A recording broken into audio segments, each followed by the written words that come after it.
culture is pretty clear. We prefer to perform as a team than as an individual, and that I felt from the first day I came here. That is the philosophy of the club. And you joined a very settled back line with Jean-Paul and Lewis Dunk. Did that help? Did you feel like you were walking into something that was very stable? Yeah, that's not only about JP and Lewis, the whole team, and also what they performed last year. There's a solid base. You actually feel that. There is experience. It's a pleasure to play with those guys on the pitch. So, Max, you've settled into the Premier League and Brighton and Hove Albion extremely well. How would you rate your experience so far? Nice. Some nice experience. Some bad experience. Oh, really? Bad. I would say I'm talking about the results now. Oh. We had some high performances, a little bit bad performances. But I think in general, my first experience here is pretty good. I'm settling in. My dog is with me. My girlfriend is with me. That was very important for me to get settled in, because you always have somebody at home. Everybody is. It's not that I'm super positive to be positive, but I'm just positive because it's like this. So no, good first experience.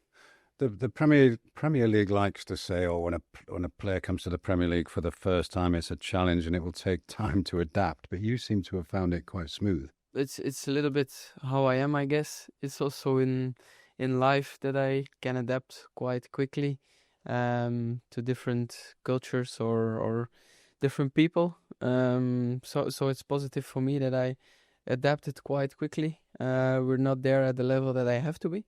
That's also pretty clear. But I think for the beginning, it was quite good. What has been the difference? What have you noticed about the football compared to playing for Club Brugge? What have you had to learn, and what have you noticed? To come to the Premier League, you mean? Yeah, sort of to play in Brighton games, in Premier League games, and But it's clear, like everybody knows, it's way more physical. I can compare it a little bit to the Belgian league. Actually, I would just say that every player in the Premier League is more physical, faster, technically very good. Yeah, actually the best players in the world. So that what makes the level higher than in Belgium. But I think the way of playing style is pretty much the same. Because you're comfortable playing a quick style and thinking quickly and moving quickly, aren't you? So that's not a shock to you at all, really. No, that's a bit who I am, I guess. I didn't expect it also to do it that quickly. No. Because it's still a huge step for me. But I'm happy how it's going now. I really like the atmosphere in the team, and I think you can see that on the pitch. Yeah, and you joined a very settled back line with Jean-Paul and Lewis Dunk. Mm-hmm. Did that help? Did you feel like you were walking into something that was very stable? Yeah, but that's not only about JP and Lewis. That's a bit about the whole team and also what they performed last year. There is like a kind of a base. There's a solid base, and you actually feel that there is experience in the Premier League. So that makes it easier. These guys really helped me, coached me at the right moments to help me to perform better, and I think it's a pleasure to play with those guys on the pitch. I think I'm right in saying that some of the big Italian clubs were interested in you as well.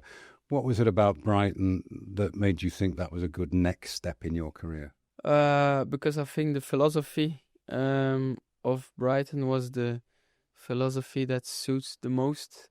If I compare it to some other teams that maybe were interested. So that's why I made a choice. A team that develops young talents, that wants the ball, that want to play from the back, and that suits me, and that's why I chose Brighton. You started out as a winger, didn't you? But when people look at your work as a fullback, as a defender, I mean, you like tackling, don't you? You like the physical side of the game. So, but you were naturally a winger when you were younger, weren't you? Yeah, exactly. So it has its advantages and disadvantages.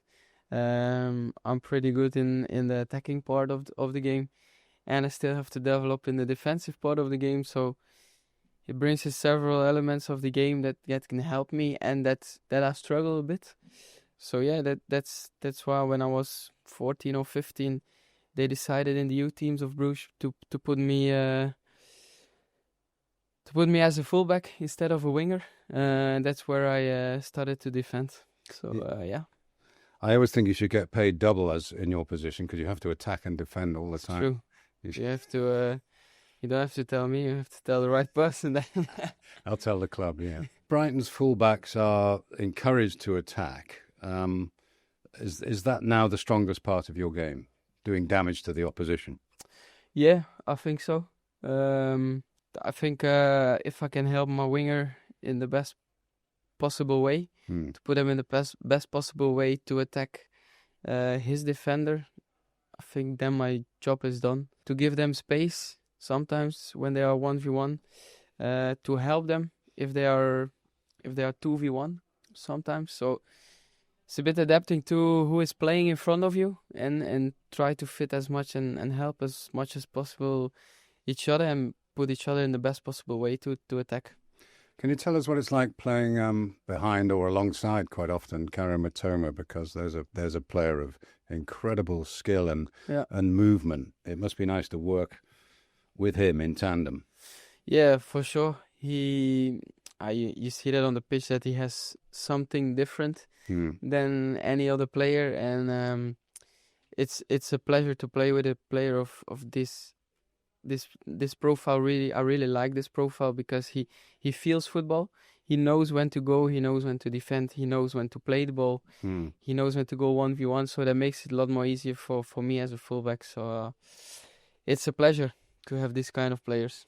That's a very nice phrase. He feels football. So he has a sense that not every player would have, doesn't he? Yeah, that's sometimes you have an feeling of football with some players on the pitch, and I think he's one of the players that you can have a connection with. And who else have you become close to in the squad? You know, who has helped you settle in? Who have you developed friendships with so far?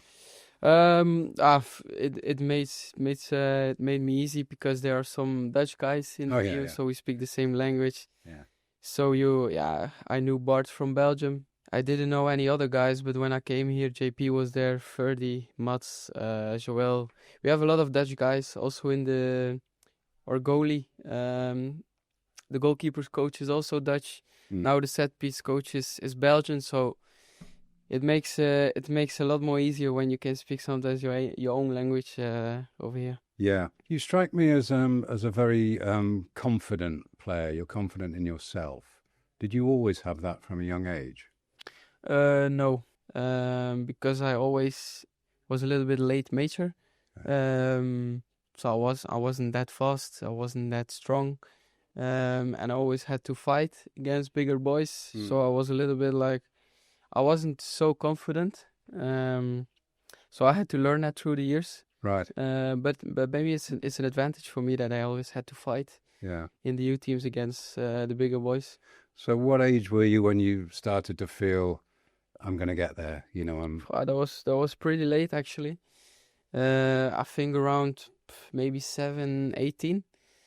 Then I was really thinking like, okay, maybe it's possible. I'm getting closer to the first team. You start to play with the second team, and then you start to think like, maybe I can become a professional footballer. It was never my intention actually. I was just so happy to play football with my friends and enjoyed it. And it came by natural actually to realize that I maybe could become a professional football player. Right. So your ability just carried you through, I guess. Yeah. Exactly. What did you think you might have been doing if you weren't going to be a footballer? Did you have any plans to be anything else? Yeah, I think I would be a detective. A detective? Yeah, I really like crime scenes and stuff, like on television. There are some murders and stuff that I'm really interested in that part of life, actually. Oh, right. Do you have any police officers in your family at all? No, not really. It was just you. No, not really. Well, if you finish football at 35, maybe you could still become a detective, couldn't you? It's true, but I still have to go then to the police school. It's a long way. Yeah, it's a lot of learning. So when you arrived at this club, what did you feel the strength of the club was? The people, the organization, the culture? I think the culture, because the culture is pretty clear. And that is like we prefer to perform as a team than as an, how can I say that, as an individual. Yeah. So that's always where I always standing from in life also, that I prefer to help a group than help myself instead. So that's what suits me also with Brighton, and that I felt from the first day I came here. That is the philosophy of the club. What did they tell you that they wanted from you as a player? I mean, I guess what you were doing at Bruges, they said, come in here and do that. But did they tell you what they expected of you and what your future was going to be?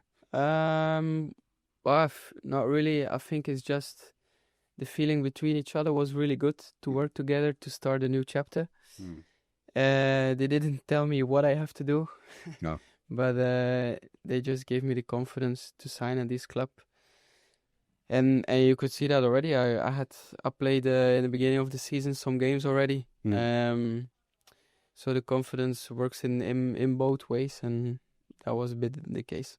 And you had you have Champions League experience as well, and you'd made a name for yourself in Champions League football. People had noticed you and talked about you.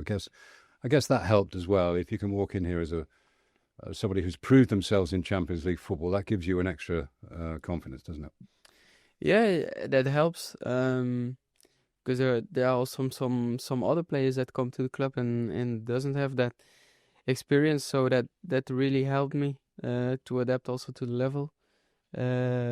Also the international football with Belgium, the Champions League games, it only helped me to develop and get used to the level what is Premier League, and that's actually the highest level where I played already. And your goal scoring record is very good as well, isn't it? You like scoring. You're a good striker of the ball, and you look for those opportunities. Is that something you practice a lot? Your finishing? Not really, actually. No. I think it's a bit natural. Right. So I'm quite lucky with it. Right. Of course, when I was young, I was always shooting to the goal. Yeah. But I didn't practice it at all, like really my finishing or stuff. It's a bit natural, and just have the feeling a little bit in front of the goal. So I'm lucky with that. Is it about going cold as well? Because you look, your composure is the word, isn't it? You seem to. Yeah. Yeah. Yeah, I think that's pretty important if you come in front of the goalie to stay as calm as you can. It's not always easy. And actually, the best way to score a goal is that you have the less time, because if you have too much time, you think too much, and then probably your chance is gone. So I'm like I told you, I'm quite lucky that it's a bit in my nature. So yeah. Yeah, and of course your English is fabulous. I imagine you learned English in school in Belgium, but have you had any other opportunity to develop your English, because you speak English as well as the English do, so that must help as well. Yeah, for sure, and I still have to learn, because there are some words that I don't understand at all over here. So all swear words, I guess. Yeah. There are also some pretty clear accents. Yeah, like James was one with a pretty clear accent that I really had to listen well in the beginning. Yeah. So, but now that goes better day by day. And how's your relationship with the fans developing? Because, as I said, they like you. They liked you straight away. Do you have much interaction with them when do you live in Brighton and Hove? Are you around the town at all? Or? I actually have a good connection with the Brighton fans. The only thing I have to do is perform on the pitch. Probably they will like you. Yeah. I think in general you feel the atmosphere in the Amex that is pretty nice. Also the game against City. Like if we scored a second goal, how you felt that the stadium was like really living with us. That it's one of the best feelings. Yeah. Nice to be part of a project as well, because this club is very much a project, isn't it? Yeah. Can you feel that? Did you feel that when you walked in? That's difficult to say. Not really, actually, because I think this team is already developed that far that it don't really feel that this is still a project. Yeah. But still, it's a club that, I don't know how many years ago, was still in second division. Yeah. A lot of credits to the guys who made us for the club, Mm. because it's not so easy to bring a club from Championship to the Premier League and stay there and perform. So, yeah, that's it. And credits to the guys who did that. Talking of which, when you were in Belgium, Tony Bloom, the owner here, became involved with Union Saint-Gilloise. And do you remember noticing that he'd become involved, and were you curious to know what would happen for USG, because what happened was pretty spectacular? And did everybody talk about Tony Bloom's involvement in Belgian football? Was it big news there? I think at that moment it was pretty clear that Brighton was now like the owner of Union, and that was actually the only thing that I read about it. And so did you start to think of them as potentially like a big rival now? Did you expect them to do what they did? I didn't expect that it would go so fast, their development, because from the year they came in second in first division, they from the first year they started to compete for the championship. So that's big compliment for that club. Yeah. That they did it from coming from second division to the first division and compete for the championship, and they won it last year. It's pretty quick, yeah. Yeah. So when you were learning the game, Max, did you have anyone who was particularly influential on your development? Did you have people that you modeled yourself on? Did anyone inspire you? Or for sure, there's only one I really think about, and that's Marcelo from Real Madrid. Yes. Really a player that I was looking up. Such a great player, maybe one of the best fullbacks I've seen in my life. Maybe before, like Roberto Carlos, probably also was a good fullback, but I didn't see it that much. Yeah. So I was the generation after Carlos. So for me, it's Marcelo. Marcelo, yeah, very busy player. So for this first season as a Brighton player, have you set yourself targets and goals, or do you just go game by game? No, not really. It's a bit who I am, that I'm living day by day. It's nice to take it when you score goals or can give some assists, of course, but I'm not someone who said before the season I want 5 goals, 5 assists. Not really doing that, so as much as I can, but I'm living from game to game. Yeah. And how do you handle winning and losing? I mean, today the training ground's a very happy place because the team has just beaten Newcastle.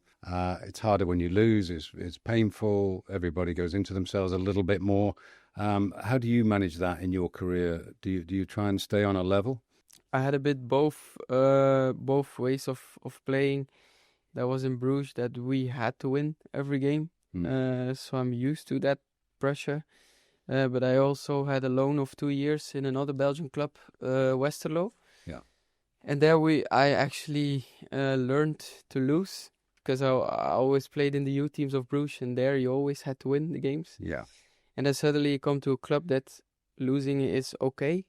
You can lose a game, and I wasn't used to that. So I think I'm at a moment now that I don't like losing at all, but if I lose, I feel bad about it in the evening, but the day after I can refresh my mind and go on, because there's a lot of other stuff in the world going on that is way worse than losing a football game. Yeah, so true. Yeah, and it's a skill to be able to wake up and say, let's start again. Let's leave yesterday and yesterday. Yeah. Of course, it's not nice, and you take it with you, but you try to start the week as fast as possible again and look forward to the next one, because we can't change anything about the results. No. Well, we've all enjoyed watching you play, so thank you for joining us on the podcast. And I think we've got some quickfire questions for you. Have you seen these? Have you been prepared for this? Not yet. Well, I mean, you've answered some of them, so we better skip some of them. Football hero growing up? Marcelo. Dream stadium to play in, apart from the Amex? Bernabeu. Bernabeu. Yes. Good choice. Hidden talent off the pitch? Do you have a talent for anything else that we don't know about? We're really good in family games. Ah, okay. I don't often lose a game. Right. Most used app on your phone? I didn't write this, by the way, but I'm curious to know the answer. Probably WhatsApp. If you weren't a footballer, what would you be? We know, a detective. Exactly. We're looking forward to that detective career. And the first new thing you learned in English when moving to Brighton? Don't know if I can say that, but it's. Oh. I didn't know at all what it meant, but now I know. Now that I wasn't expecting. But So, we'll take it. Yeah. It is discussed sometimes in England, yes. Yeah. That subject, yeah. Okay. You can choose if you put it on the podcast. That's not. I'll leave that to Tom, yeah. Brilliant. Thanks, Max, and all the best for the rest of the season. You're welcome. Thank you. Good luck.